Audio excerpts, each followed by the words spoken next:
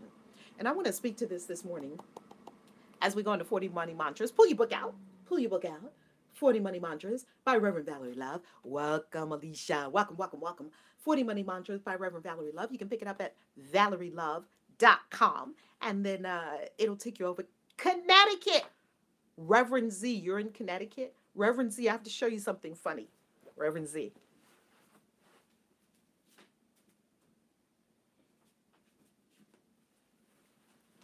So, Reverend Z, after yesterday, I'm a woman of my word. I kept my word. I added more. I added your page to the book. Reverend Zakia Lana. I got you. I got you, Reverend Z.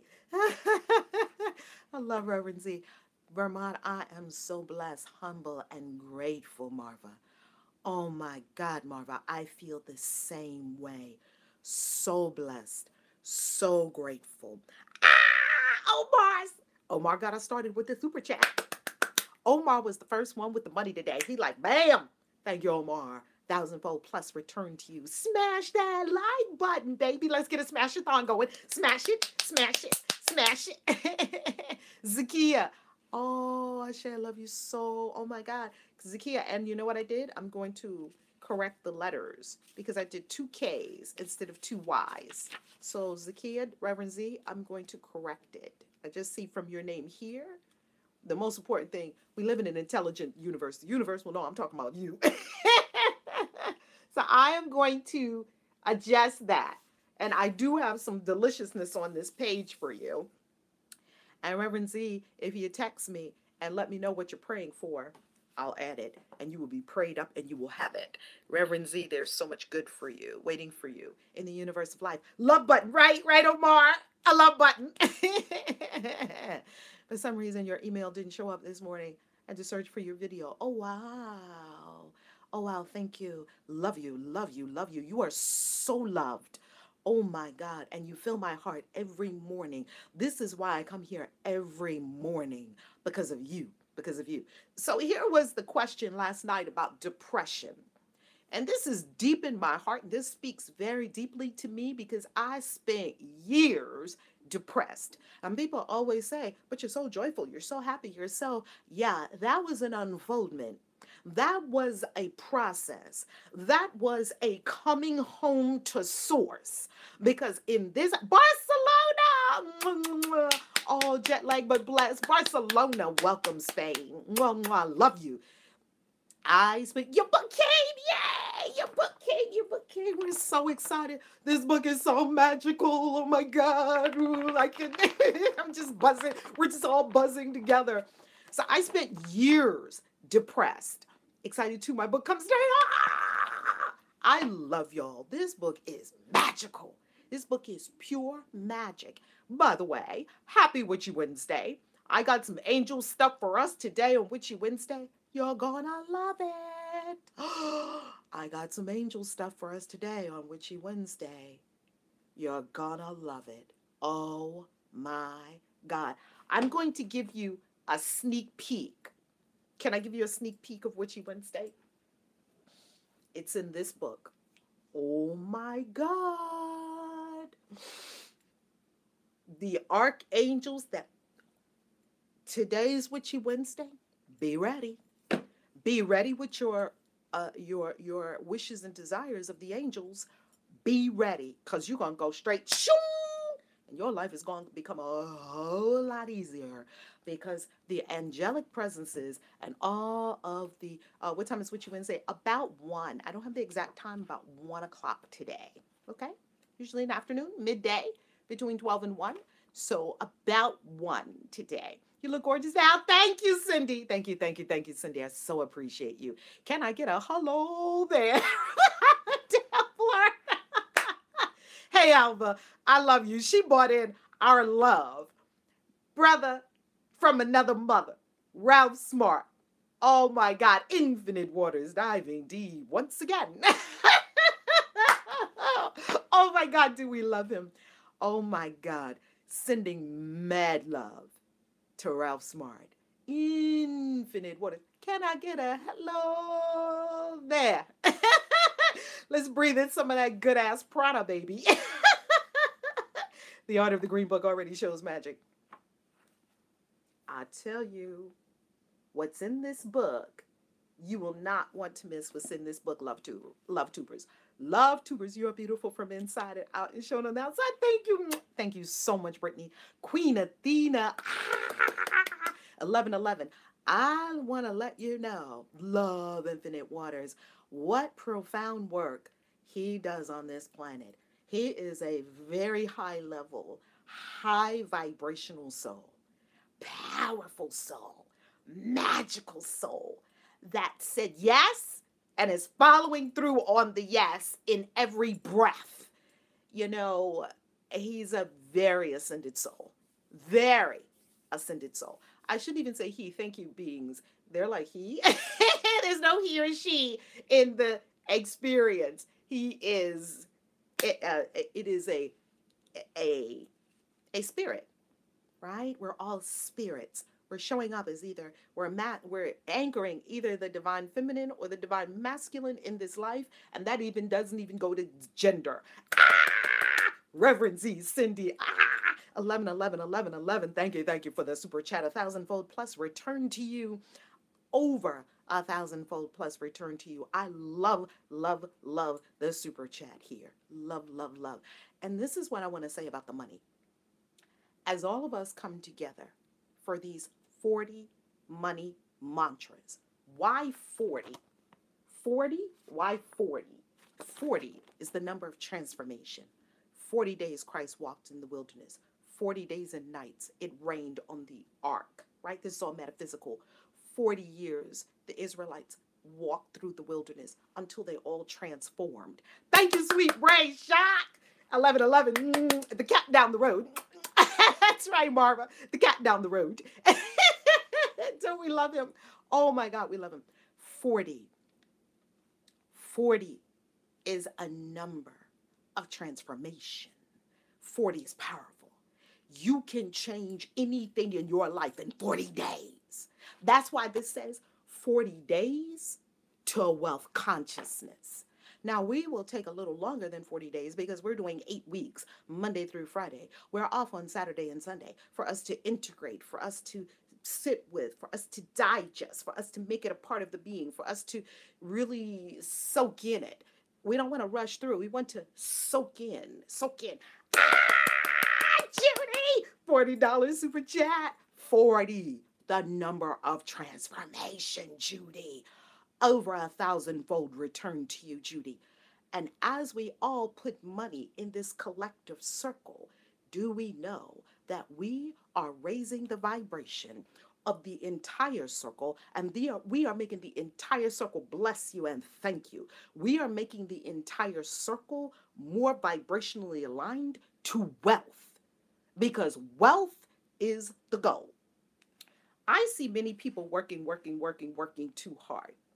If you do not let your consciousness do it, your body will have to do it. The more you work on your consciousness will do it, and your body will actually have to do less. My mama used to teach it to me like this. God bless her soul. Hey, mom. Mom, who left me with the number 222 when she left her body. She left us with the number 222. This is what mom said. People that don't use their head have to use their hands. And I didn't really quite understand that. Okay, mom, it's like a lot of these things they say when you're kids, this and that, all this, wherever you go. My father used to say, wherever you go, that's where you are. Used to be like, okay, dad, can I have my allowance? Like, what does that have to do with my life? We didn't think that any of that stuff our parents were saying had any merit or meaning. It sounded cryptic. It sounded crazy. It sounded like that doesn't apply to my life. I need some, my allowance money so I can go to the corner store and buy some candy. That's what I want. We used to get the little candy store. Remember the candy store on the corner? Well, I grew up in Harlem. And in the hood, we had candy stores on the corner. I wanted to go take my quarter and get me penny candy. 5 Mary Janes, 5. Does anybody remember the candy store? Oh my God. I'm ancient, but witches don't age like other people. At the candy store. I used to go to the candy store. And it's like, Dad, okay, wherever you go, that's where you're. Right. Didn't they plant seeds in our mind? And a lot of that stuff was really very helpful because they were teaching us things that were really powerful. Yeah, Brooklyn, you remember the candy store on the corner? Penny candy. They're the big, huge jars. And you pick 5, penny candies. Do y'all remember penny candy? And you would have, Mary Jane's. Oh my God, you still have Mary Jane's. The thing gets stuck in your teeth like crazy. Squirrel nut. All them. Oh my God, all of them. Remember, you have the teeth to prove it. That candy was like, oh. And you can get this and it, and da. Oh, Big Connect had you down for a second, but now here's blasted away. Okay. I am so happy. Oh my God, I'm so happy. We're going to let Big Connect just go, and that's just going to be over, right? So, yeah, I used to grow up. So I wasn't really on all these little enigmatic things that they were saying when we were growing up, right? Remember all them penny candies? I wasn't really on it. I was like wanting to go to the candy store because, kids, we want to do what we want to do. We're not thinking about that. Yeah. Oh, and the shoestring candy. Oh my God. And the long, and the annihilators. Whoa! Y'all reminded me of the annihilators. And what about them little Jolly Ranchers? Oh, Red Hots. Oh, let's go. Y'all my peeps, You're with me, peeps. You know what I'm talking about. You can feel me, right? Now later. Remember the annihilator, Sharon. Remember now later. Oh my God. Y'all are with me, peeps. Y'all are with me. Smarties. Oh my God. The little thing of Smarties. You unwrap it. It had all them little tiny tarts in there. Lemon heads. The lemon heads. Bazooka. Who remembers the bazooka bubble gum with the little thing inside the bazooka? You just be putting all the bazookas in your mouth. Chewing 5 bazookas in your mouth. And reading a little cartoon on the little bazooka thing. Oh, candy necklace. Oh my God. Alexander Grapes. Oh, y'all are with me. You had a little joke inside of the bazooka. Oh, Lord. Lemon cookies. Chico stick. Oh, Harlem World. Oh, y'all go in there now. Oh my God, between the annihilators, the squirrel nut. What about the squirrel nut? We can't leave out the squirrel nut. I never really liked squirrel nut that much. The red hots, the little red hot, round hot things. Oh my God, in a little box. Sweet tarts. What about sweet tarts? The big sweet tart. The candy dots on the paper. Oh my God, the big roll of paper. And you take off the... What were we eating? What was all that stuff? Boston baked beans. Oh my God. Y'all are taking me back. I love it. Icy cups in the little ice in the little cup, triangle shaped cup, paper cup with the ice. And remember they used to scrub the... They used to have the big pads in the little thing, Marvin. Imagine how you press the little button. Wax lips. Oh my goodness. You put the wax lips. I can't take it. What were we eating? Oh my God. Nathan's Franks and Coney Island. Peeps, y'all feel me. Cool Cups, Cracker Jacks. With the prize in the Cracker Jack. You be going all through the Cracker Jack box like crazy looking for the prize. Good and plenty in the box. Good and plenty. Oh my God. Remember the Good and Plenty? We ate chemicals. Almond Joy. Oh my God. Snickers. Mounds. I used to be addicted to Mounds. Oh, I don't know how much junk I stuffed in my pie hole coming up. But thank God we have colonics. and detox. Wax juice bottles. Weren't those things horrible? You and that little, what was that colored fluid in there? I don't know. Peanut juice in this man. We needed this walk down memory lane. I love it. I love it. Butternut. Butternut. Your granny had a candy store? Oh man, the candy store was the bomb.com. What about the pickle? You could get the pickle. Come on now. You could get a pickle. Thank God for detox. Candy cigarettes. You puff it once, a little powdered sugar come out. You thought you was doing something. Jawbreakers. Dang, I used to hate them things. You be having that big ball in your mouth. Oh my God. Onion pickles. Do you remember the pickles? They had the big jar of pickles too. What about you get the candy cane? Red hot sausages. Oh my God.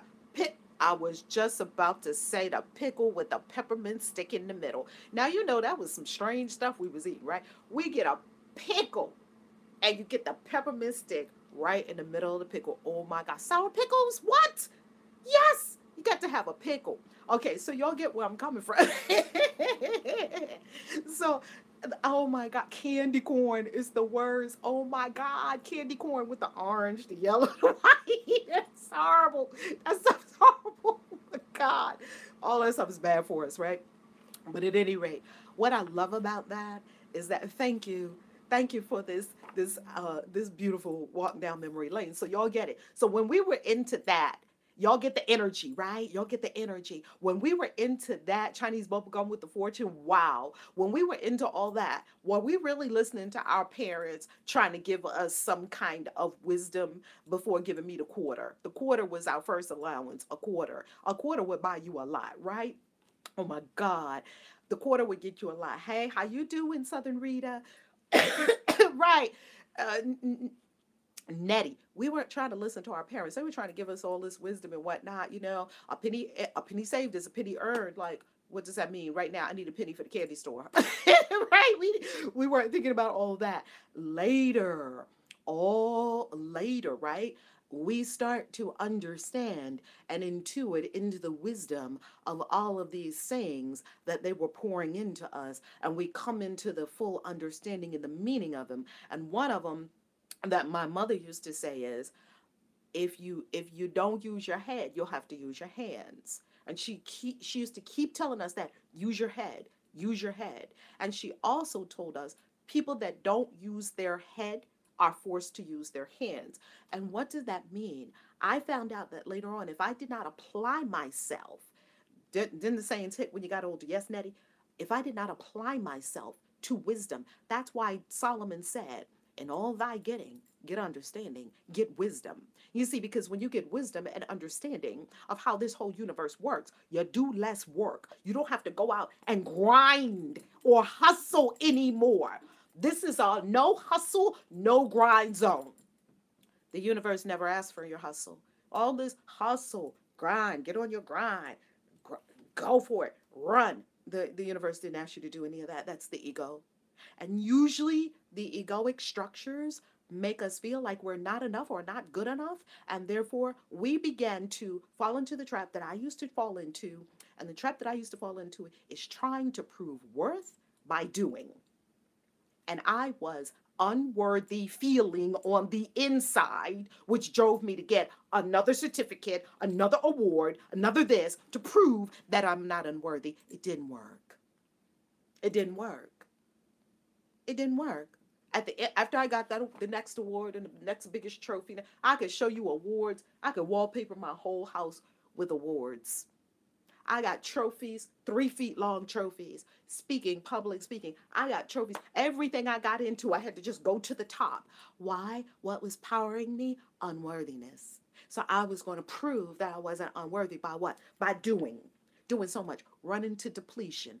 Thinking I got to do something else. Got to do something else. Got to do something else. Weren't we indoctrinated with that? You see, your life is not made by your doing.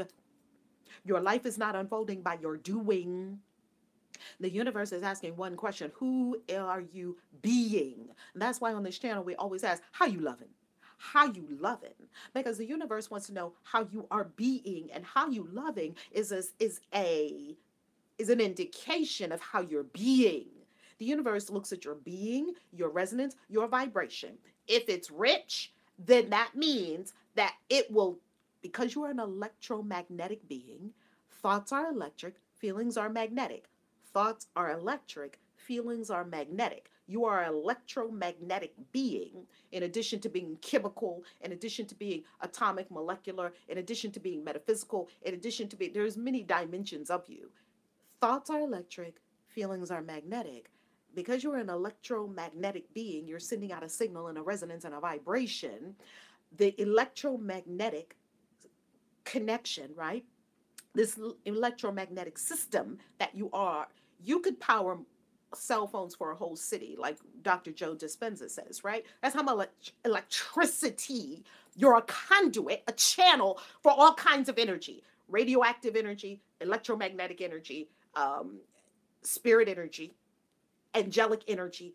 We're all energy beings. So because thoughts are electric, feelings are magnetic, because of that, your subconscious mind powers through your muscles and causes you to take the actions that match your consciousness. You can't take actions that don't match your consciousness. If your consciousness is broke, lack, limitation, you can't take rich actions. Or if you do take the rich actions, you're still going to get more broke, lack, limitation. Why? Because that's the consciousness. It's not about your doing. Check your consciousness, who you're being. Then your being is going to inform your doing.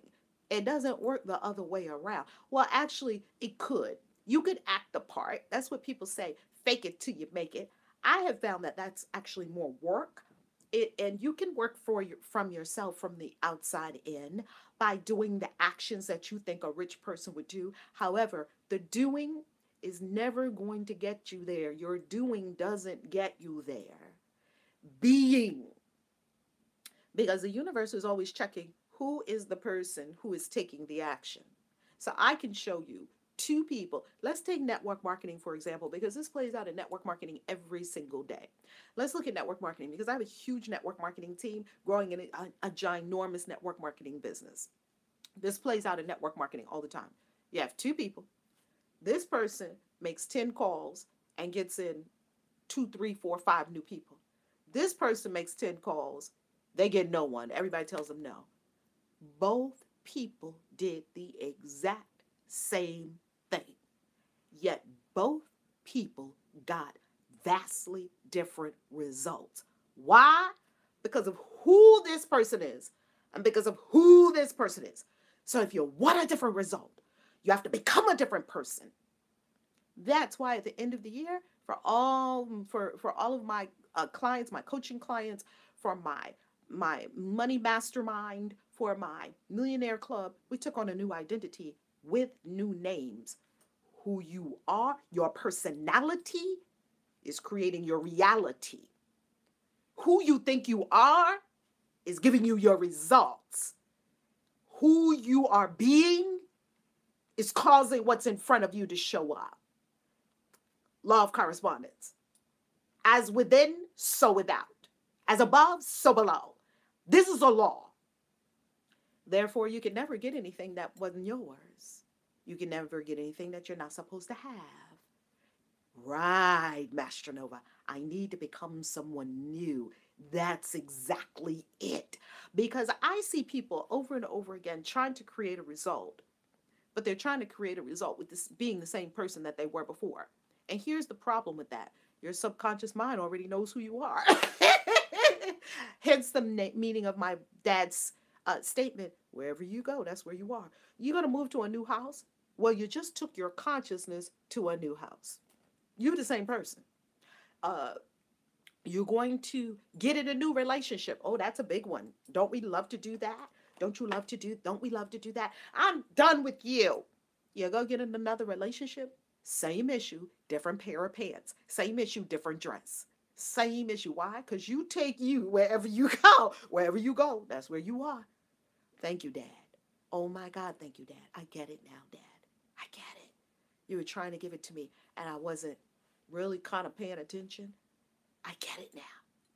So this will help us lift. The reason most people are not rich is because your subconscious mind already knows that you're not rich. and the personality that you already know that who you are is not ever going to get you there. Now, how do you do that? Exactly, Marva, renew the mind. Christ said it in a very metaphysical, powerful way, in a way that the people of the time that he was talking to could understand it. He said this, and when we really intuit into the true metaphysical meaning of this, it's mind opening. He said, "Don't put new wine in old wineskins." What does that mean? Just sit with some of these things for a long time. Just sit with it in meditation over and over again. Let it permeate. Let it crackle. Great Rise and Danielle. Let it marinate. Don't put new wine in old wineskins, because the wineskins will burst and you'll waste the wine. You cannot put, this is all consciousness. Wineskins is consciousness. Wine is consciousness. Wine is energy, the flow of energy. You can't put a new idea in an old mind, just like you can't teach an old dog new tricks. You can't put new ideas in an old mind, because the it won't be that the person is not that they can't get it. That's not it. It is the fact that the wine will be lost. The spirit energizing principle of the idea that just hit the consciousness, because it's an old consciousness, that wine will be lost because we can't get it, because we still in the old consciousness. Every day, remember what Paul said: be ye transformed by the renewing of your mind. Ooh, meditate on that. Can we? It's all in the Bible and every holy book, not just the Bible. Teachings of Buddha, the Bhagavad Gita, A Course in Miracles, the Quran. It's in all the holy books. Be ye transformed by the renewing of your mind. You need a new mind. You can't rise above what you think of yourself. You cannot rise above what you think of yourself. Your whole personality structure is set in place. That's why you keep getting the same results over and over and over again. Even though you strive hard to get different results, you do more, your doing is not going to get it. How does this work? Let's break down how this works, and then we'll get into our money mantra for today. If you know that this was my experience, I'm going to speak for myself.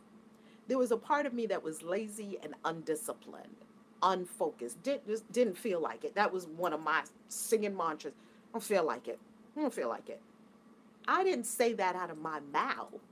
That was my resonance. I wouldn't dare say that out of my mouth. I don't feel like it. That sounds flaky, Valerie. That sounds freaking flaky. You don't feel like it. What is that? Since when did a great person ever say I don't feel like it? It's lazy, undisciplined, unfocused. What does the laziness come from? Renew my mind, renew my life. Yes. What does the laziness come from? The laziness came from, once again, unworthiness, because you don't really think you're worth it. Ooh, you don't really think you're worth the effort and the trouble and whatever it would take. You don't really believe you're really worth all of that. I'll do it later. That's unworthiness for sure. It's a hallmark of unworthiness. Don't feel like it, lazy, undisciplined, unfocused, because you don't really believe. Addicted to suffering, look at that. So now, if I have that script playing in my mind, I don't feel like it, it's lazy, unfocused, undisciplined, not paying attention to detail. Oprah said, people say the devil is in the details. She said, I say love is in the details, right? All this stuff comes from unworthiness, not good enough. Some of the major plagues of humanity, not good enough, unworthiness, shame, guilt, all of these things, some inherent belief that we just don't measure up, we're not good enough, we're not going to get there, we're just not enough. This explains so much of my life. Oh my God, the environment around me. Woo, and it works. I'm so happy. Now, there's a part of me. So if you ever had that, I'm just talking about one aspect of me, okay? I'm not going to even talk about the guilty aspect of me. the shameful aspect of me, the angry aspect of me. Let's just talk about one aspect of me, the unworthiness, the unworthy me. And then let's just dissect one aspect of unworthiness. Don't feel like it. Lazy, undisciplined, unfocused. That's unworthiness. You want the root of that tree. The root of that tree is not motivation. Oh, let me do more. Let me watch more videos and motivate myself so I can get up and do something. That's not the core of it. You can watch motivation if you want to. You know how long motivation lasts? 5 minutes. That's why you go to a workshop. You get all excited. 5 minutes. Motivation lasts 5 minutes. You got to go on something stronger than motivation. I'm powered by spirit. I'm powered by inspiration, not motivation. Motivation is great. I love motivation. Like Zig Ziglar said, I saw Zig Ziglar on stage. He was 80 something years young. And Zig Ziglar said, motivation is like a bath. He said it wears off. That's why we recommend taking one every day. Get your motivation every day. It does wear off. Inspiration don't wear off, right? You motivated for how long to do something, Valerie? 2 minutes? Oh, I'm so motivated. 5 minutes later, you're not motivated. What just happened? I was so motivated. I was going to do it all. I was making the to-do list. I'm going to do this. I'm going to do that. 10 minutes later, let me take a nap first. Valerie, what is that? Am I just talking about my own crazy life, or can anybody relate? So, we're talking about one aspect of one issue. Don't feel like it due to unworthiness. You have to go to the core of what the thing is. Lazy ain't about lazy. What's under the lazy? Something's under it that's powering me, right? That's causing this, right? Relatable? You can relate? You can relate? I got the right group, right? So, okay. Not good enough or unworthiness, and here, don't feel like it. Now, let me ask you a question. I set a new goal. My don't feel like it, old mind. I set a new goal. Yeah, because I'm feeling my infinite potential inside me. Aren't you always feeling that? I could do so much better. I know I could. You have a knowing that you can do so much better, but why aren't you demonstrating it? I'm going to tell you right now. So you're like, yeah, I can do it.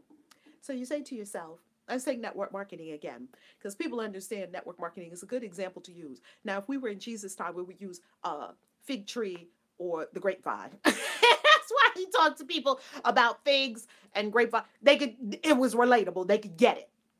We're going to now talk about network marketing, because mostly everybody has had a network marketing experience. It's very common knowledge for us, right? In this day and age.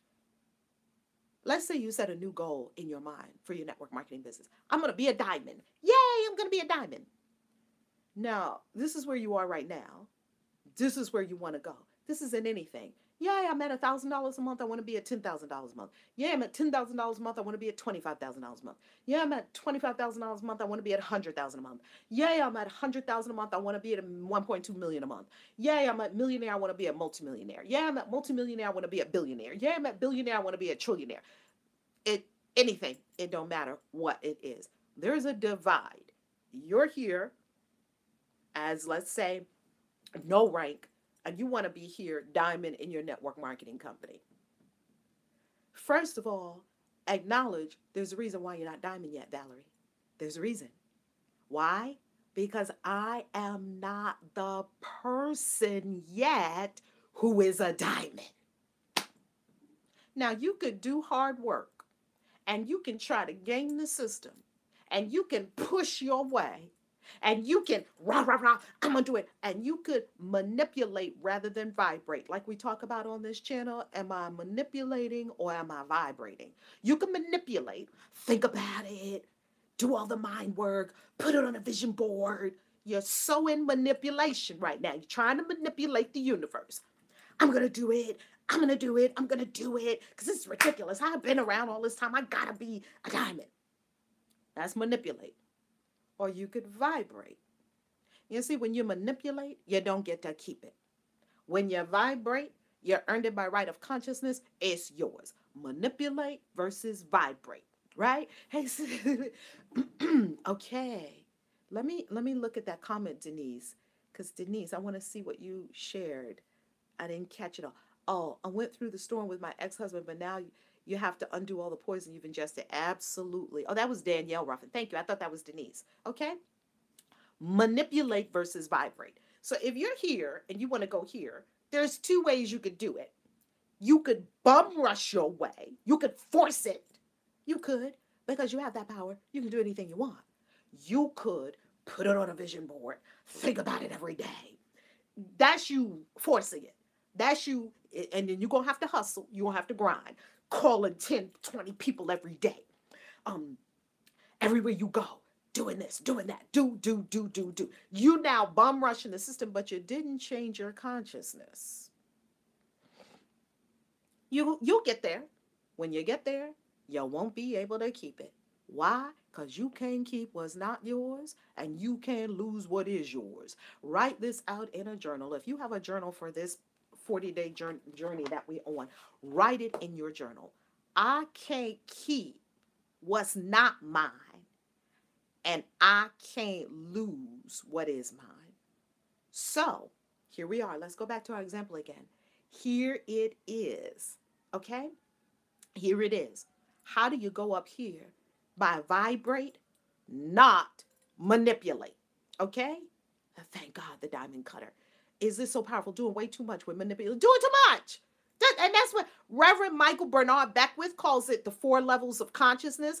And this is level 2. Level 1 is victim. Level 2 is manifestor consciousness. You're going to put it on a vision board. You're going to do this. You're going to do that. You're going to do that. As manifestor consciousness, it still is a lot of work. You got to keep your foot on the gas pedal. And when you take your foot off the gas pedal, the whole thing falls apart because you didn't get it by right of consciousness. But it's okay because that's a stage of consciousness we move through. I realized there was so much more to the universe than that, than putting it on a vision board. I realized that. And you probably have too. What's level 3? Channel consciousness. Go back to that video here on my channel and look at the 4 levels of consciousness. Level 3 consciousness is channel consciousness. In channel consciousness, you might Dr. Nancy, hello, yay, Danielle. Channel consciousness means you have now surrendered. You gave up your little vision boards and I'm going to do it. And affirmations. Oh, you're working so hard saying 50 million affirmations a day. I don't hardly use affirmations because I'm telling you the truth. And look on my website, look on this channel about the problem with affirmations. Some people are making their life worse with affirmations. If your consciousness is not there, please don't use affirmations yet because you're using a powerful magic wand, but you're just splatting it all over the place and it's creating untoward, undesired results. Now, level 3 consciousness is channel consciousness. This is where the principles of surrender come into play and that you begin to see that it's done through me. You see, level 1 consciousness is victim consciousness. It's to me. You think everything's happening to me. They do this to me. She did this to me. My mom and daddy did this to me. These people are doing this to me. This man did this to me. This woman did this to me. You see, to me is victim consciousness. You think things are happening to you. That ain't it. How long did I live there? Probably the first 30 years of my life. That's why as I started this conversation, I talked about depression. I was in depression and I was depressed. And next thing you know, watch Reverend Val's video on why vision boards don't work. Thank you, Wanda. Thank you. I was depressed. And why was I depressed? Because I thought things were happening to me. I thought this whole world was doing things to me. No. That's not how it works. That's what I was taught, and that's what I thought. And it took me into a deep, deep depression. Why? Because I was in powerless. Powerlessness and victim are the most painful modes of suffering that you can possibly imagine, that you can possibly experience. Why? Because it's so far off from the truth. Powerless and victim. That's level 1 consciousness. All of us began there. We grew up and we're like, this one's doing this to me. I'm going to get a new boo because you're doing too much. Okay, then the next boo comes and does too much. Then 5 boos later, wait a minute. I think something's happening. You start putting the pieces together. Smash it. Smash that like button. But you start putting the pieces together and saying, wait a minute. You notice that you had 3 relationships or 5 or 7, whatever number it is. And the only common denominator in all 7 relationships was you. That's what I started doing. I said, wait a minute. This one did, the first one, you did this to me, blah, blah, blah. The second one, you did this to me. The third one, I was like, wait a minute. Maybe there's more in this picture, right? You know how you start to get. Does it apply to depression? That's side effect of medication. Yeah, there's a lot of reasons for depression. At the core of depression, really is this. They say at the core of depression really is anger turned inward, and I do find that that is accurate. And also, what is anger about? Anger is about powerlessness. So we're still going back to victim consciousness. And I'm not saying that depression is not a real thing to deal with. It's a real thing to deal with, because I was depressed. I almost took myself out with a bottle of pills. I was depressed, and it was a soul opening. It was a soul awakening. And when I went to touch the pills, and then I stepped back from the pills, I realized, oh my God, I was about to take myself out. I was about to take myself out with a bottle of pills. They gave me 800 milligram Motrin after I had the baby. And I was like, if I took the whole bottle, how many would it take for me to go to sleep and never wake up again? That's where I was. And as soon as I stepped back from that, I was 30. That's when I had my awakening, at 30. And my soul said to me, simply, it gave me a choice: live or die. And it didn't care, live or in this incarnation. And it didn't care which one I chose. It was unconditional love. It was non-judgment. Live or die. But if you live, it told me, but if you live, you gonna really live. We don't mean what you've been doing in the cult, because y'all know that's when I broke free of the cult of Jehovah's Witnesses. Watch that video series here on the channel. From 4, when they stuck a Bible in my hand and told me no more Christmas, no more birthdays, no more this, no more that. Okay, you're going to wear long skirts now. My mom was bitten by the Jehovah's Witness bug. Okay. From the age of 4 to the age of 30, I was with the cult. And there was depression that came as a result of the not honoring my soul's calling. It's an awakening, isn't it, Danielle? I had the awakening at 30. And next thing you know, I walked away from the witnesses, walked away from the husband, walked away from the life I'd been living. It was like, okay. The soul was like, yeah, baby. Now we're on the hero's journey, the hero's quest. You were 32? Oh, you're going to have that awakening. And then, of course, I went through the dark night of the soul. And I went through, it was quite a journey to get to here. Quite a journey. You're 37 now. Oh, yeah.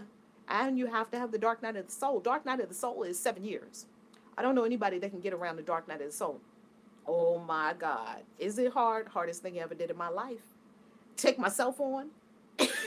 Do my own shadow work. Before, in victim consciousness 1, 2, 3, 4, I was blaming everything on everybody else. That's easy. Let you off the hook. I don't have to look at myself. I don't have to go deep into do the shadow work. I don't have to go deep into the vast well of my own unconscious and meet the demons there. I'd have met every demon, hopefully, in my consciousness. Maybe not, but hopefully. I'd have met the demons of lack, the demons of limitation, the demons of unworthiness, the demons of shame, the demons of guilt, the demons of not good enough, the demons of you'll never make it, the demons of fear, the demons of woundedness. I'd have met all those demons. Guess where they were? Inside my own consciousness. Nothing outside can get you. Nothing outside of you can get you. The only thing that ever took me out was stuff that was going on inside my own consciousness. That's it. That's why you can stop fearing attack. Because there ain't no attack coming from the outside unless it matches the attack you're already doing to yourself in your own consciousness. So that's level 1. To you, victim consciousness. Everything is happening to me.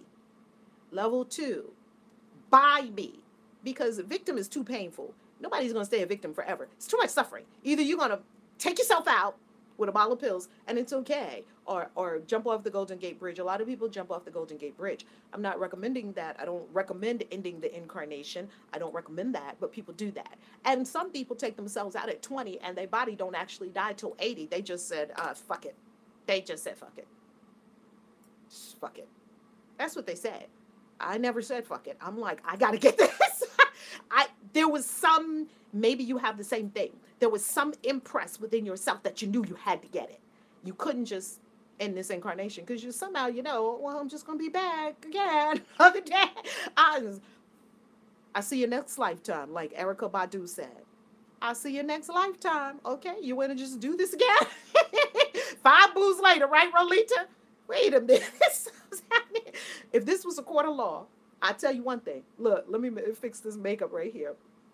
If this was a court of law, kid you not, How guilty would I look that there was 5 scenes of the crime and I was the only one present at all 5 scenes of the crime? Oh, I'm going down. But circumstantial evidence alone will make me go down.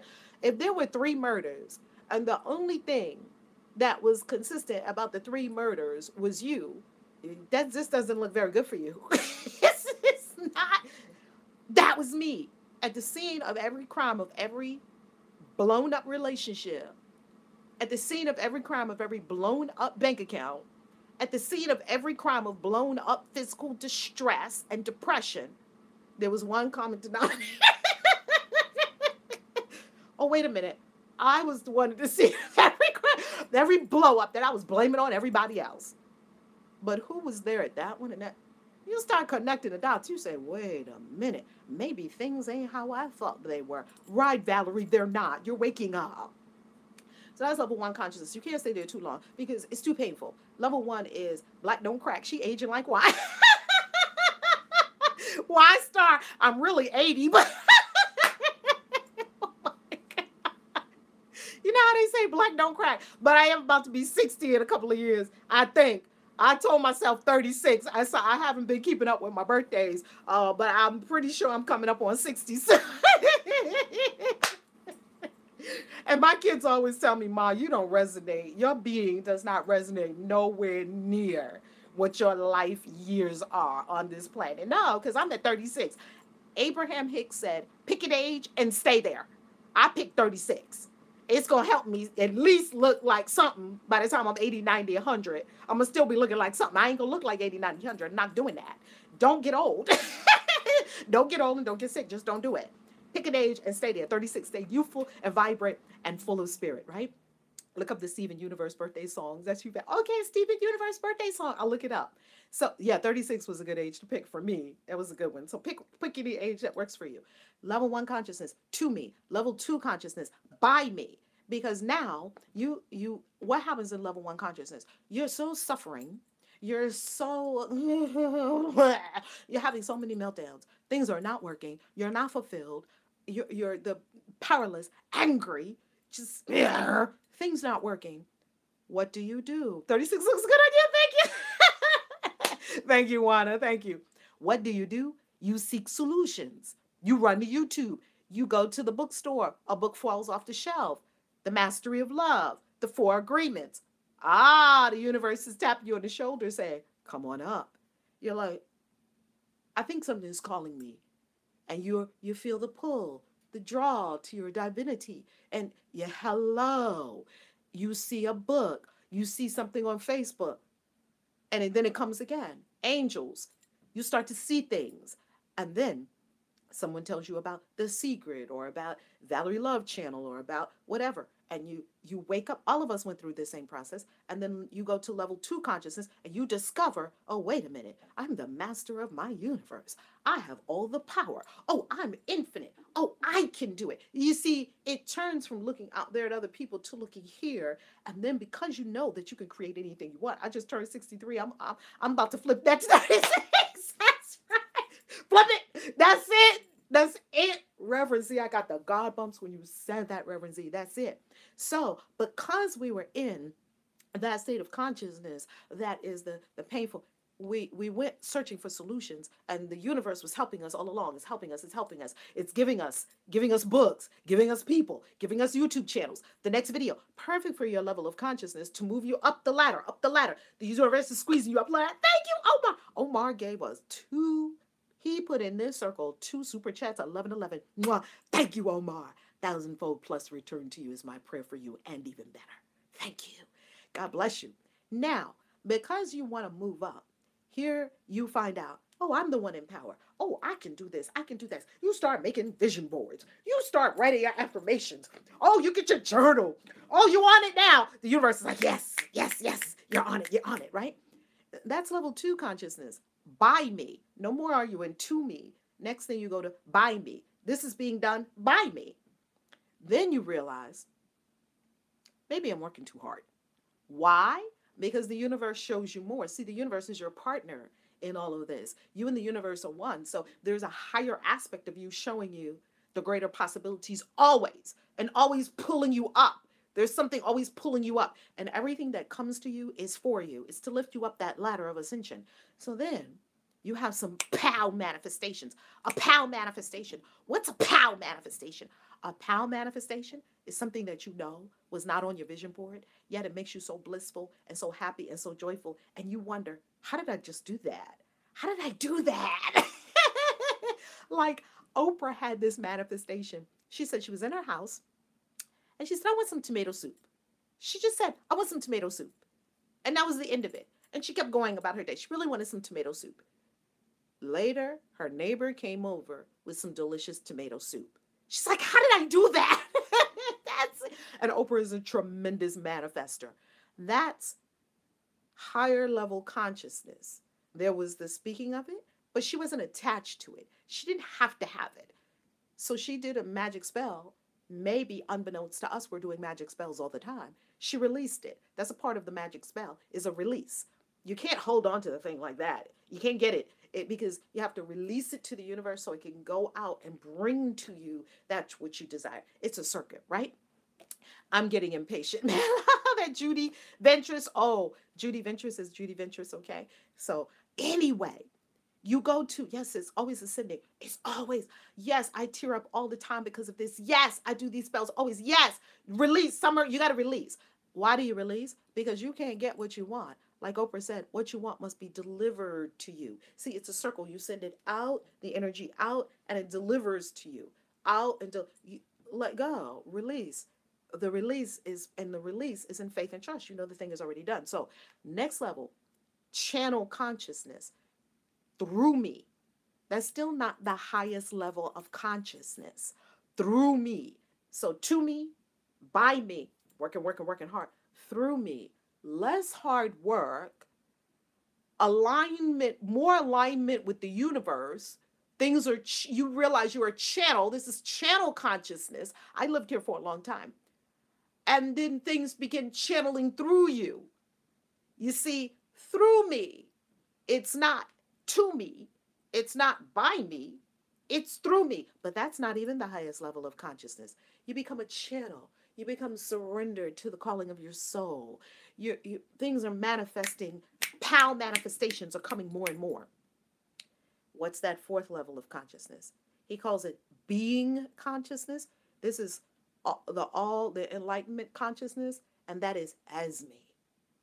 This is the divine shows up as me.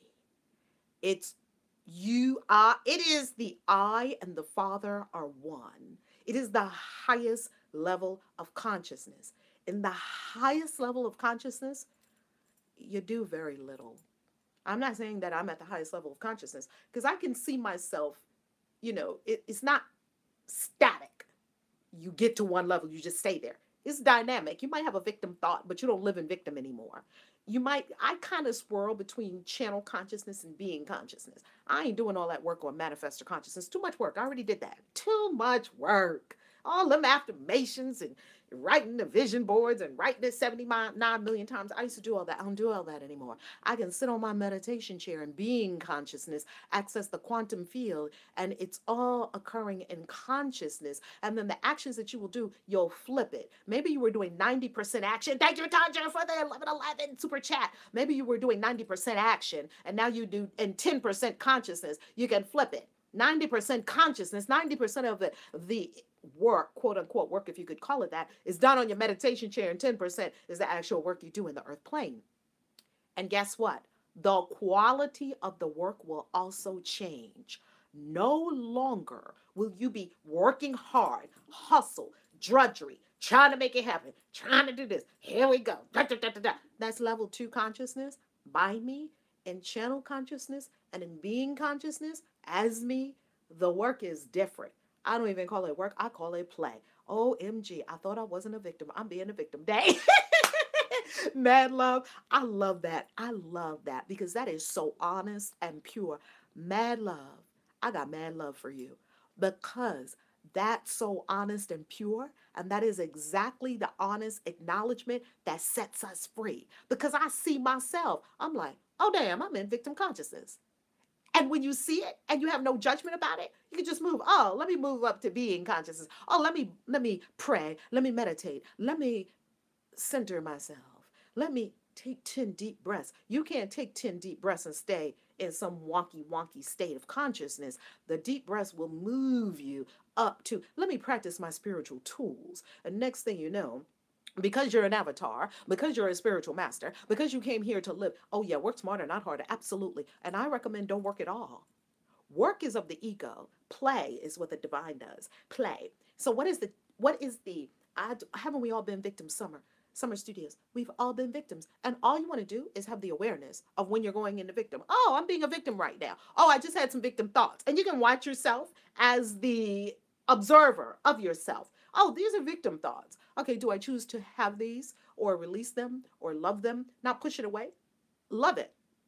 Now, in being consciousness, your play, the universe doesn't run on work.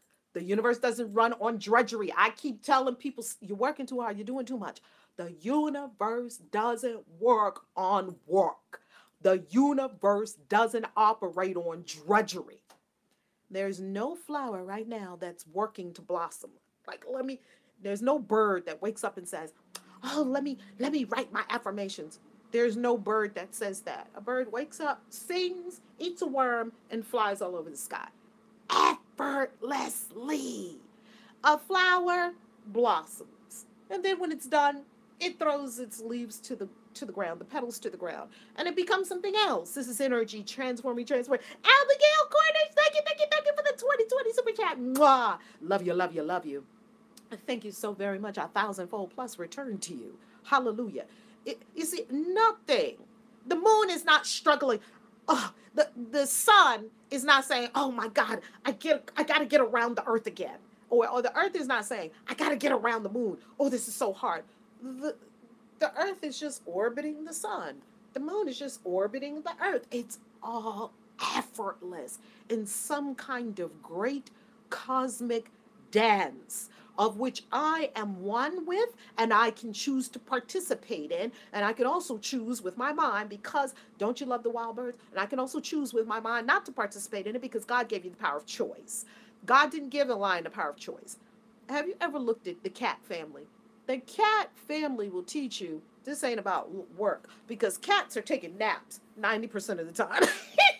Cats, look at the cat family, please, and stop working so hard. Because the cats are like, oh, I need a nap. They're always stretching and laying down. And then when they're ready, hello, mad love, 5 cats. I love the cat family, because the cat family taught me, why are you working so hard? My cat would look at me while I was running all around, like, look at this human. She doesn't get it. One day she'll get it. And then my cat would just take a nap. And I'm sitting there working so hard, looking at my cat. My cat was giving me a message. It's cat medicine. My cat was laying in the sun. We'll find a nice spot in the living room where the sun was coming in through the window, lay in the sun, sunbathing on the lovely soft carpet, and take a nap. When the cat feels like the cat gets up, go get some water, go get some food, and then lays back down and takes another nap. Take it from the cats. Yeah, licking themselves and grooming. And when they see something, then they're playing. Give them a string. Play. Give them a ball. Play. Then a nap. Then eat. Then stretch. Then scratch. And then, that's my life. How are these beings being taken care of? Like, how can that be your life and you got everything you want? Because that's how it works. Nothing in nature is efforting. I gotta make it happen. Nothing in nature is on the hustle. A leaf is not grinding to be born on a tree branch. A leaf doesn't say, I gotta grind so I can be a leaf. It's not happening. What is that about? So why are we doing it? Nature just is. That's right. Nature simply is. And as I began to really become a student of nature and walk in nature and be with nature. See, nature is God's temple. So nature will teach you how to be. Look at the sun. It's simply orbiting. The moon is in this beautiful flow. And then as you observe nature, something will begin to happen to your consciousness. You begin to be attuned and aligned to the rhythm of life, law of rhythm, and you'll be attuned to the ebb and flow. And then you'll be attuned to magnificent message this morning. I love it, Nettie. I love it with y'all. Oh my God. Y'all bring something forward. All of us together, we bring something forward every morning that we never know what it's going to be. And I love it, right? Smash that like button, baby. Smash it, smash it, smash it, smash it on. And so we're in the ebb and flow of life. We're going with the flow. See, this is being consciousness, and everything you require shows up. Everything you require. Oh, food. You require food. Oh, you require this. You require that. It shows up. It shows up. It shows up. And you're in this delicious play with the universe. It's about play. Yes? Love these nuggets of wisdom. Thank you. Now, why does the quality of the work change with people that are down here in victim consciousness? They're working very hard. You see them going to jobs and they're never getting wealthy and they're never owning their power and they're working hard. They're probably working harder than me. And a lot of people that have a lot of wonderful manifestations that ain't working that hard. Victims always work hard. The next level, manifestor consciousness, is not as hard to work as the victim. It's still a lot of work. The work quality begins to change though, because it's not drudgery. You love making the vision board and it feels exciting, like a little hit of excitement. And you feel like you're going somewhere. It's still you're doing a lot, right? Do we understand that? Still manipulate, not vibrate. You're still doing a lot. In channel consciousness, you don't do so much. You don't run hither and thither. You can be still more. You can really be more. You can observe more. You can listen more to the beautiful song of the universe and know you are one with this beautiful song of the universe. So in channel consciousness, the quality of what you do changes, because in channel consciousness, a book may channel through you and pay you money every single month, and there's your income. Whereas in victim consciousness, this person is working hard, making less money than this person. This person did something joyful, blissful. They wrote a book.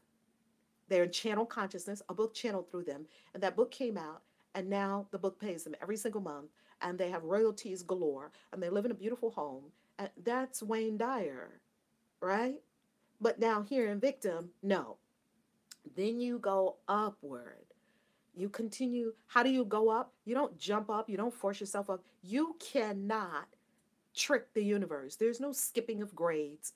It's all done in consciousness. Who are we being? Who are we being? It's being. What are you vibrating? Who are you being? Okay? Being consciousness. And as you continue to ascend, it's because you're Katina Nidhersog. It's because that you keep doing your spiritual practices. You are forgiving. You are loving. You are meditating. You are praying. You are breathing. You are appreciating. You are allowing. You are aligning. You are, if there is work to be done, you're writing those books. You're writing that music. You're creating that choreography. You're creating that fashion line. You're painting. You're creating. You're creating. You're creating. And creating is never drudgery. It just is not. My son is an artist. C. Evans, the artist. He's C_Evans on the chance that Wayne Dyer taught. Oh my God. Go to C. Evans. When my son is painting, he's a painter. My son dropped his paintbrushes. We were like, and started painting with his fingers. This is how he paints. And clearly, truth be told, this is exactly what my son does. Welcome, welcome, welcome. My son smokes his weed, puts on Jay-Z in the music, gets his paint. He's in the zone. He has his plant medicinals. He has his Jay-Z. He's in the zone. Next thing you know, he come out with some Bob Marley creation. What do you think Bob Marley did? Plant medicinals. I went to Bob Marley's place in Jamaica. I've been to Bob Marley's, and that ain't work. That artist, that is not work. What artists are doing. That's you. Everyone's an artist. You're an artist of your life. Create your life a masterpiece. He is totally in the zone, and you can see something is taking over him, and he has become one with the thing. That's being consciousness all the way, and that ain't no drudgery. It's not drudgery. What color? If you're in drudgery while you're doing art, you ain't doing art. Because art is not drudgery. Art is on a whole different plane. All these artists that are creating, Bob Marley, where was he when he was creating that stuff? He certainly wasn't on the planet. I went to the Lion's Den back in the 80s. I think it was the 80s. I went to the Lion's Den while Bob Marley was still on this planet. The Lion's Den in Jamaica. And let me tell you something. That wasn't no human stuff they was doing, Bob Marley and his people. Bob Marley was not dead when I first went to Jamaica. Bob Marley was not dead when I first went to Jamaica. Bob Marley was alive and well, making music. One love, one heart. Let's get together and feel all right. What about the children? One love. Come on. Come on, people. Bob Marley was creating No Woman, No Cry. Bob Marley was creating something. Oh my God. Did that look like work? Really now? Was Bob Marley saying, I gotta hustle, I gotta grind to write the next song? Was that his energy? Or was his energy one love, one heart? That looks effortless to me. Everybody in the whole place singing, let's get together and feel all right. Thank Bob Marley for coming in here today. I got God bumps. The spirit of Bob Marley just came up in this camp. Come on, people. Trying to help us. Mad respect. Mad respect for Bob Marley and all his children, all his children's children. That's where you want to be. That's being consciousness, where you just channeling the next Beethoven's fifth. You're being consciousness. Please, please help. How do we calm the brain chatter that keeps us bouncing like crazy? Spiritual practice, spiritual practice, spiritual practice, daily spiritual practice. It's our practice, it's our practice, it's our practice, it's our practice. Daily spiritual practice, breathing, loving, prayer, meditation, prayer, meditation, prayer, meditation. Every time the brain chatter comes up, pray. Thank you, God. Thank you, God. Whoo, God, God, God, God. Thank you. Thank you. Breathe, pray, meditate. Your spiritual practice will get you there. Trust me. Here's our mantra for today, and then we're going to close up. Day 13. What's the deliciousness we have today for day 13? Grace. Thank you, God, for giving us grace. Grace, grace, grace. Thank you, God. Spiritual practice. It's a practice. It's a practice.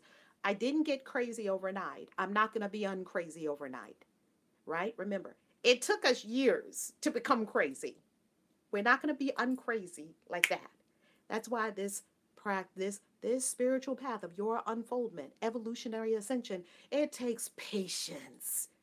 How many decades have I been on this path? I've been on this path for decades. How many prayers have I said? How many meditations have I done? How many spiritual retreats have I? It's a practice. You see, you're remaking your mind. You're remaking your mind to divine mind. That patience with yourself. Love. That's your middle name, Grace. Come on, let's get into the grace. Reverend Z said, thank God for grace. Today we got grace. Here's our grace. I am grateful to be this blessed. I get to be a big blessing to others I love and the entire earth family because of how blessed I am. In, do you see what this says? Every area of my life. Exclamation point. My first name is Grace. Come on, Grace. Yes. Today is grace. Today is a day of grace. Things will be easy and smooth for you. Today is a day of grace, and I'm so grateful that on Witchy Wednesday we have grace.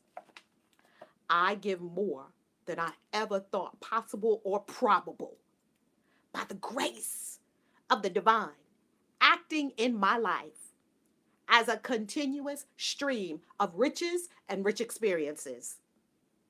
Grace, the grace of the divine acting. See, grace is an active principle. Grace. You want to know what grace is? I'm going to pause this for a second. What is grace? What is grace? This is grace. Grace is butter. Grace is the butter of the universe. See, it makes everything glide and smooth. It's like the oil when you get an oil change. It's like the oil of the universe. Different spiritual principles, these dynamic spiritual principles. It's like butter. It's like oil. Now, grace is also an eraser. You can do something and you know you deserve a 10 level of consequence, not punishment. Universe doesn't believe in punishment. Get that out of our minds, right? A 10 level of consequence for what we did. Grace will only give you a 5. You see, grace is an eraser. It'll erase some of the stuff that you did, a lot of stuff that you did. And if you're in alignment with grace, and you're on flow with grace, and you're in tune, attuned with grace, see, there'll be greater and greater grace in your life. Now, grace is like butter. Why? I saw grace in action when my mother gave up her body. I saw grace. Grace spoke to me. And this is what grace said. Grace said, I come to those who have jobs to do that are bigger, that they perceive in their mind are bigger than them. And I make the job easy for them. What does that mean? My mother had cancer, quote unquote cancer, for 2 years. She did not take any chemo, radiation, or any surgery. She had told the doctors, no, thank you. I want no parts of any of this that they had. She was done with the medical establishment. She said, I will only pursue natural remedies. That's it. So because she only pursued natural remedies, and because she was in a healing paradigm, she required help and support. The help and support came from my sister, Alicia, who took care of my mother as my mother was releasing her foreign body, which she had fulfilled her soul's mission, 50 years a minister. She had fulfilled her soul's mission. She was releasing her body. Her soul had fulfilled its soul mission.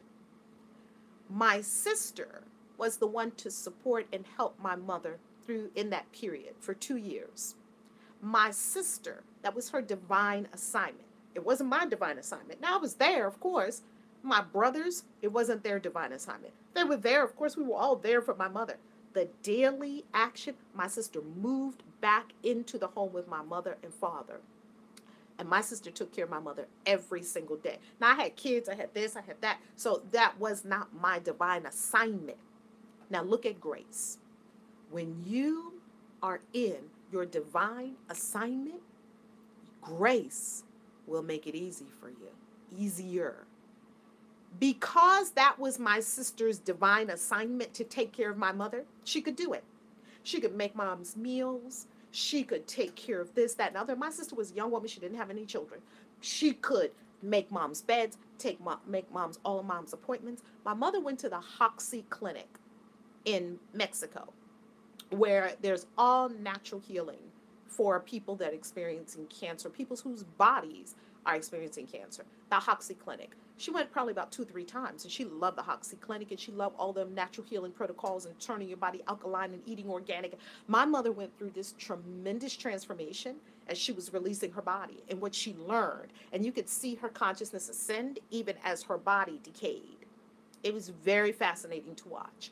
At any rate, because my sister was on her divine assignment, she could do things that looked hard to all of us, like flying with mom. Every time mom went to Mexico, my sister flew right with her to Mexico. My sister dropped her whole life for 2 years and did nothing but take care of our beautiful mother until she passed on. That was Alicia's divine assignment. When you're on divine assignment, you have grace for your assignment, and what you're doing will look easier, and other people will look at you and say, how do they do it? See, I have grace to come to you every day because this is my divine assignment. People that say, how do you wake up every morning early? How do you even do that? How do you be so joyful? How do you? I have grace for this. Why? Because I'm on my divine assignment. It's like butter. It makes things like butter. Now, here's where people get out of sorts, and I really really seek to support people in not taking on assignments that are not your divine assignment. If you are right now taking care of an elder, your mother, this person, that person. I was talking to a client, a potential client the other day. She put her whole life on hold to take care of somebody. The person didn't ask them to. The person was in a perfectly fine place. She, out of fear of living her own destiny, put her own life on hold for a year so that she could take care of this other person. That was not her divine assignment. grace is not flowing through that. It's going to be hard, challenging. It's going to feel like drudgery. You got to get up and do this. You got to get up. When you are on divine assignment, you have grace for that assignment. You have the power. Grace brings with it power. You're able to conduct yourself in that divine assignment. You're able to do all the things with a level of ease, even if it's challenging. With a level, it had to be challenging for my sister to take care of my mom. Yet she was able to do it, and we were all like, "How does she do it?" When people look at you and go like, "How do you do it?" You have grace. You're on your divine assignment. People who are not, yeah, they ran those clinics out of the U.S. That's why they're in Mexico.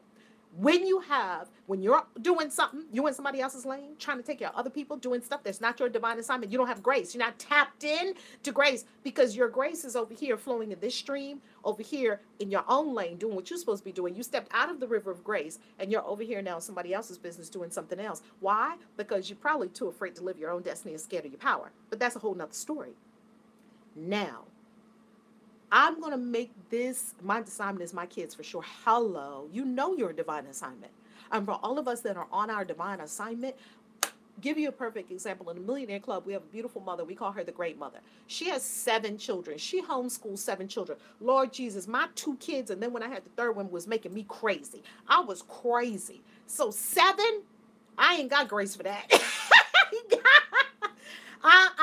She has grace for that. For 7 children, to homeschool 7 children, to help 7 children be happy, fed, on a beautiful home, well adjusted. She has grace for that. She can homeschool. Look at that. That's your divine assignment. We get divine assignments. My divine assignment is to teach you. My divine assignment is to show up here. I could probably talk straight for 8 hours. What's the limit to a live stream? I don't know. I could go. Why? Because I'm powered by spirit. I got grace. I'm on my divine assignment. It powers me. Other people will be, how does she do it? It's not a human thing.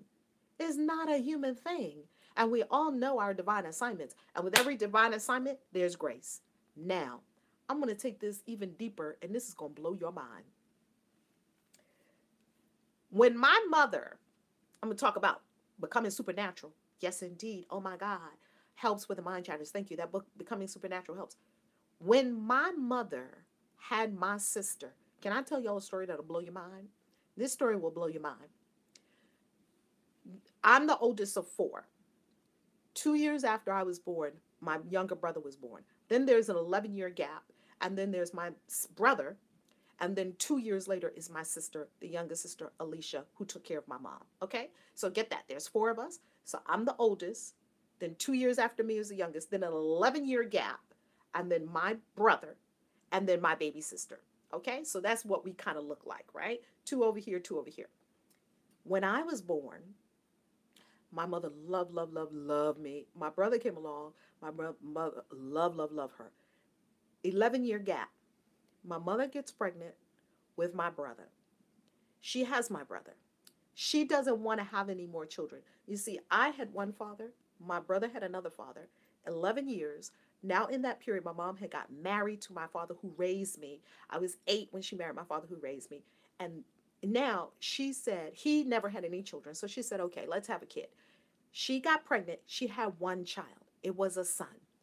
I scooped that baby up because I was 13, right? So I was here. Here's my brother. This brother, I was 13. This brother was 11 years. This baby was brand new, just born.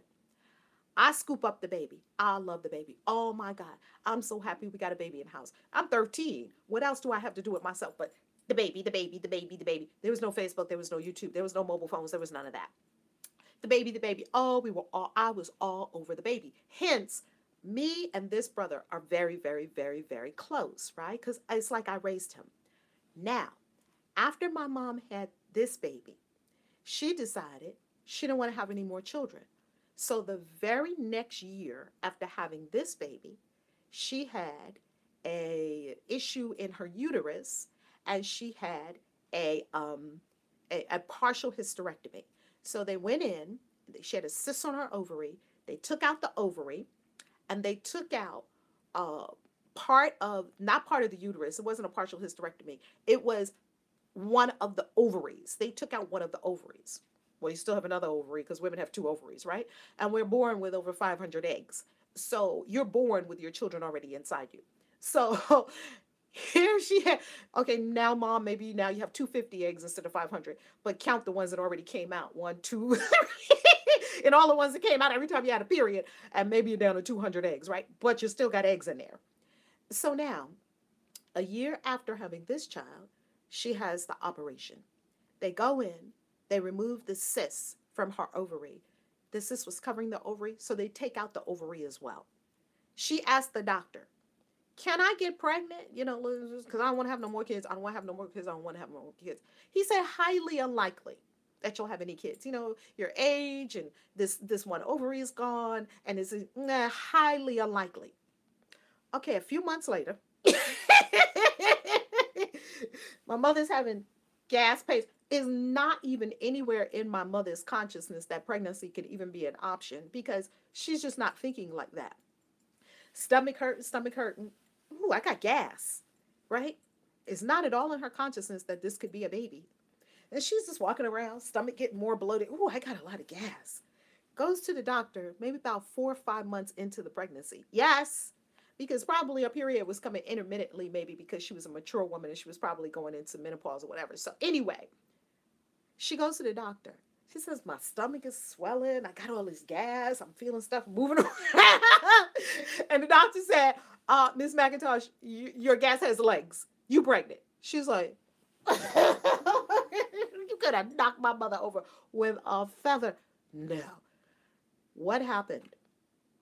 She said, I thought you said I couldn't get pregnant. He said, no, no, no, no. I didn't say you couldn't get pregnant. I said it's highly unlikely. I didn't say you couldn't get pregnant. Now look at God. Woo, look at spirit. My mother had this baby. She came home from the doctor 5 months pregnant, went to the bed. My mother was depressed for the next 4 or 5 months until she had Alicia. Depressed. Just, I'm pregnant. I can't believe I'm pregnant. My mother was almost non-functioning as a pregnant woman. She just walked around, just ate whatever she felt like eating. Depressed. Depressed. Okay? Let me get this fool out of here. Okay. Thank you. Bye. Bye. Depressed. Okay? She walked around so depressed. Oh my God. Judy. You got it, Judy. That was the baby that God had to take care of her. This thing gives me God bumps because I cannot even, you don't know the divine plan. It will blow your mind. We didn't know how the whole thing was going to play out. My mother was so depressed. And when she had the baby, Alicia was the cutest little baby you would have ever seen. Cute as a button. She brought that baby home. My mother didn't want to have nothing to do with that baby. She was like, whatever, right? Oh, I apologize. Getting this lighting right. We've been off for so long. My mother didn't want to have nothing to do with this baby. She came home. She was holding the baby. She put the baby on bed. Oh, just set the baby on the sofa. She was depressed. She was out of it. She was out of it. She couldn't believe here she was 40, 50 something, whatever, having a baby. She couldn't believe it. We didn't know the divine plan. That baby, I scooped her up. I took care of that baby for 2 years. Look at the divine. My mama, she fed the baby when she felt like it. I took care of that baby. She was just out of it. She was just out of it. She was like Walking Dead. I took care of that baby.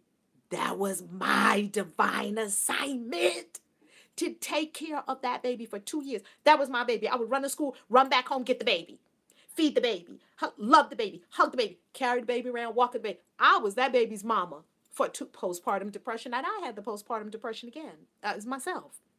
Look at the divine, that this baby, that was the one that she did not want, the last one of the four, the one that I took care of. I love my mom. Oh my God. And I knew that was my divine assignment. And I jumped right in and I took care of the baby and I loved it. And the baby grows up later to take care of our mother for 2 years.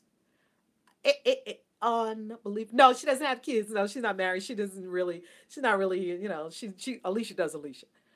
Can you imagine Full circle. Judy, you got it. Stay on your divine assignment.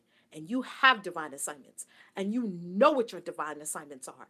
Because God has this whole thing in such a way that everyone will be taken care of. I've seen it in my own family. That whole thing come full circle like, wow, how did that happen? The one you didn't want was the one that took care of you in the end. Oh my God. Look at the grace. That's grace. Let's conclude with this.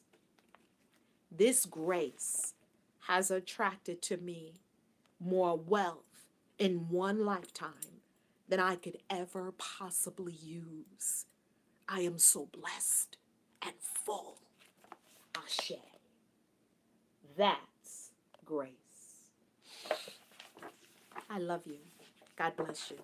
See you on Witchy Wednesday today. Peace. Mwah, mwah, mwah. ValerieLove.com. God bless you.